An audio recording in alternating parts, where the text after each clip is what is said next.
10 محرم کا روزہ رکھنا مسنون ہے، ساتھ 11 کا یا 9 کا شامل کر لیا جائے۔ حضور جب تشریف لائے مدینہ المنورہ میں تو حضور نے دیکھا کہ یہود روزہ رکھتے تھے، تو پوچھا تم روزہ کیوں رکھتے ہو؟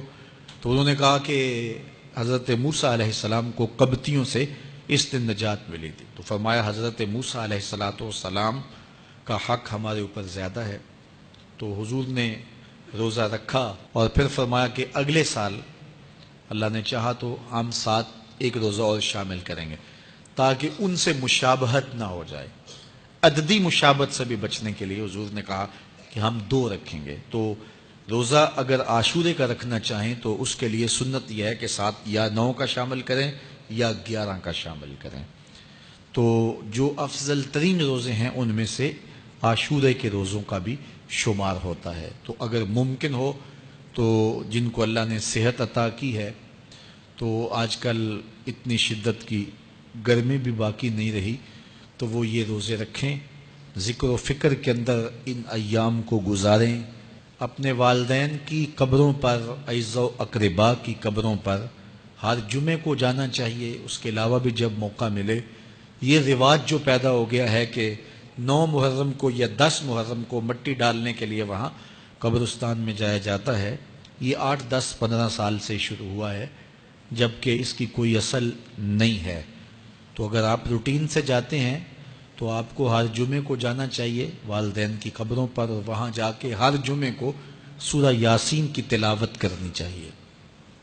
تو سال کے بعد صرف 10 محرم کو یا 9 محرم کو جانا، یہ بہرحال اس دور کی ایجاد ہے، یہ کوئی مسنون نہیں ہے اور یہ کوئی سنت نہیں ہے۔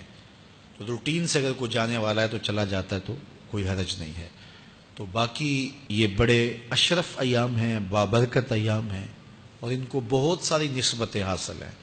حضرت امام حسین رضی اللہ تعالی عنہ کی شہادت کے ساتھ یوم عاشور کو نسبت حاصل ہے، اور اس کے علاوہ بھی بہت سارے عالی مرتبت جو ہے وہ ہستیوں کے وصال کا دن بھی ہے، اور بہت سارے واقعات اس دن جو ہے وہ روح پذیر ہوئے ہیں۔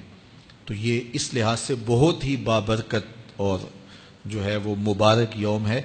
تو اس دن کو ذکر و فکر میں، عبادات میں بسر کیجئے گا، اور اپنی زندگی کی ایک ایک ساعت کو اللہ اور اس کے رسول کے نام پر لگا دینے کے جذبوں سے سرشار ہو کے زندگی گزاریے گا۔ حضرت امام پاک انہوں نے اپنی زندگی دین کے لیے قربان کر دی، تو یہ 10 محرم ہمیں سبق دیتا ہے، اور ہم اس دن عہد کرتے ہیں اگر انہوں نے اپنے بچے بھی قربان کر دیے اور اپنی اولادیں بھی بھوک اور پیاس میں قربان کر دیں، تو ہم بھی یہ عزم کریں اس دن کہ ہم اپنی ساری زندگی حضور کے نام لگائیں گے، حضور کے دین کے نام لگائیں گے۔